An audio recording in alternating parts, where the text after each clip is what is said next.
This is Shelby. Shelby is from my cohort in Peace Corps, and we served together.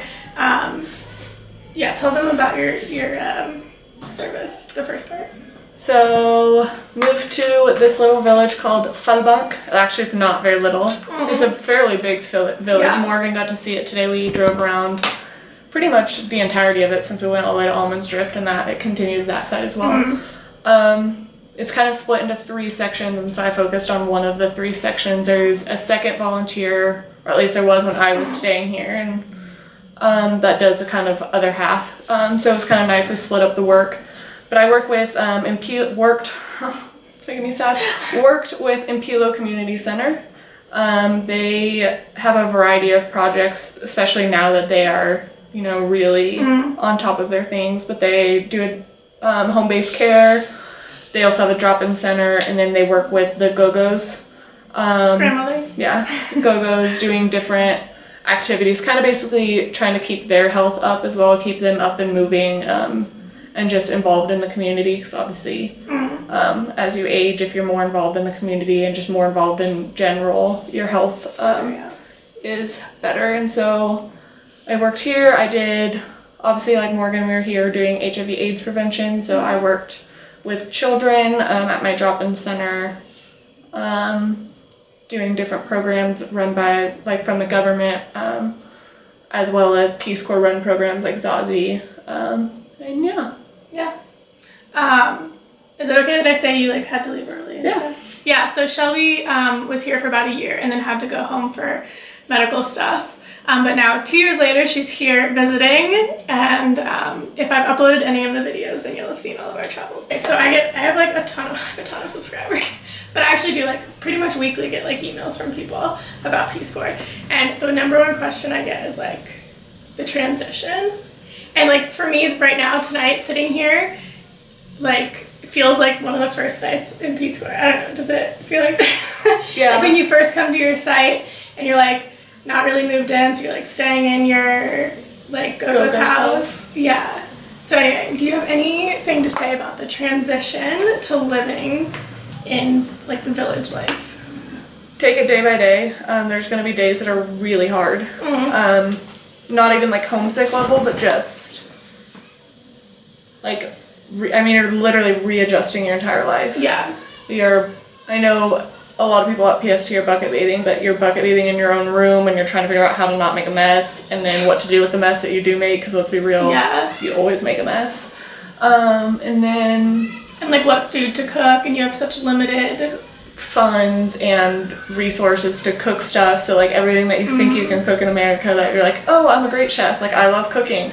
I got here and I was like, I have, like, 4 things that I know how to cook with what I have here. Exactly.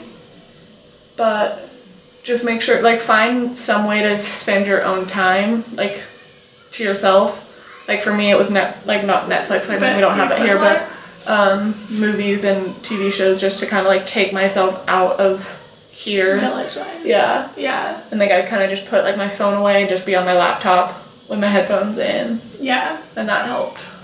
Definitely. And I think you also just get used to it so much so that, like, after a while in the village, like, the slower life just became, like, the norm. Yeah, like, going to bed at 8 o'clock or 9. Yeah. It was bedtime. Like, it was dark, there was nothing to do anyway.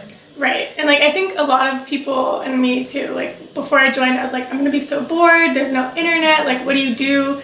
Because, like, you don't really leave your house once it gets dark. And in the winter, it even gets dark at, like, 5:30. Yeah. And, like, you're like, fudge, what am I gonna do? Like, with all of this time. But, like, you really just get used to it. You read books. Right? Like, there's always enough stuff, even, like, if I could show you my room, my old room, I would. Even in my limited, very small room, there was always enough stuff that could be done. Because let's be real, you're gonna let your dishes pile up. Yeah, for sure. Always happens. Like, nobody ever does their dishes right after they cook, because that would just be too easy. And so then you're trying to cook, and you're like, shoot, I don't have anything to cook in.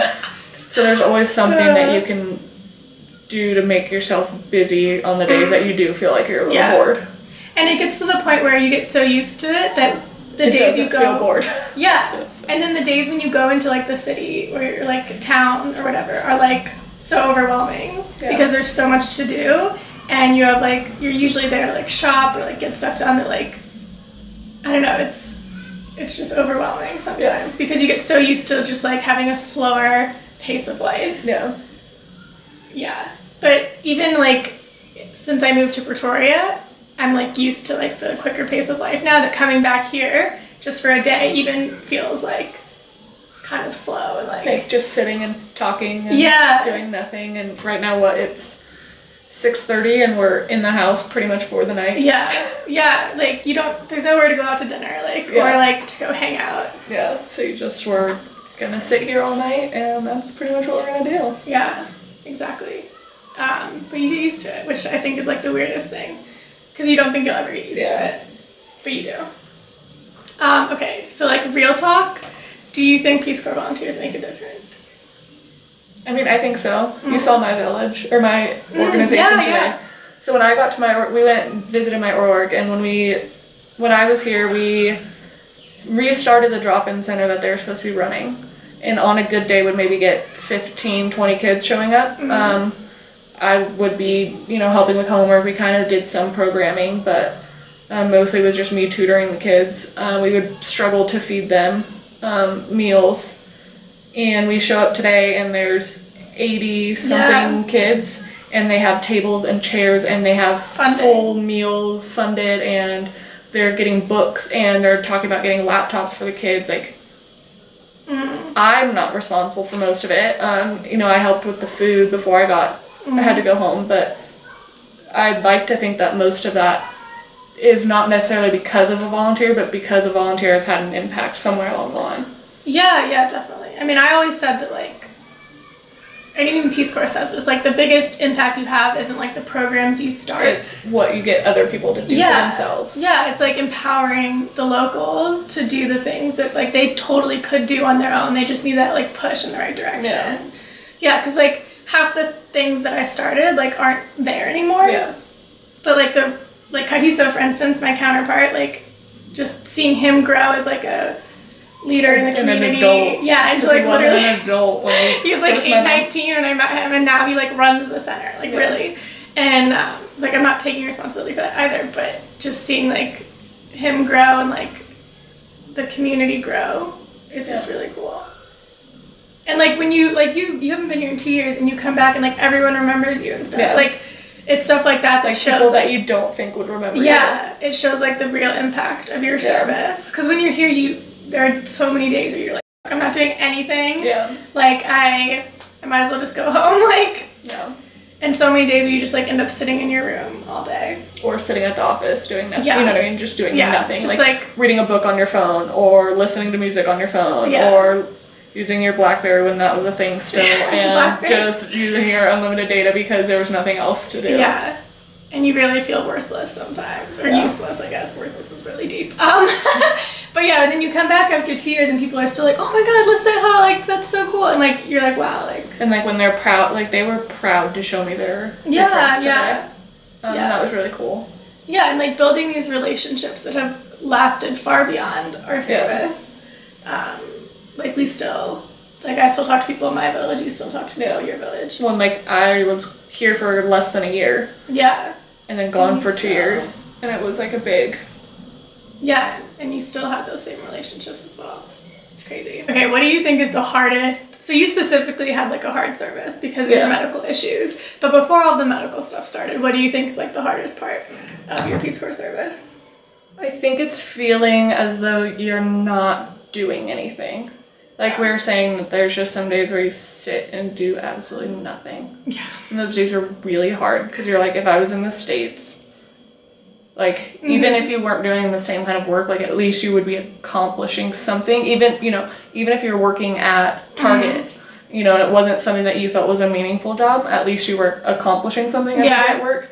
And there's some days where I would literally sit at a table like this with my org, and we would eat tea and fat cakes. Which are like a donut basically. Yeah. And that's all we would do for about 4 hours, and then they'd be like, okay, let's say he'll go home. And I'd be like, and I'm out of here. And I'd go home and watch TV. Yeah. No, that's really hard, for sure. And so I think that was the hardest thing is because when I first got here, we didn't, like the programs that are running now were not running. Yeah. And definitely not as smoothly as they are now. So yeah. There were quite a few days where it just was nothing. Yeah.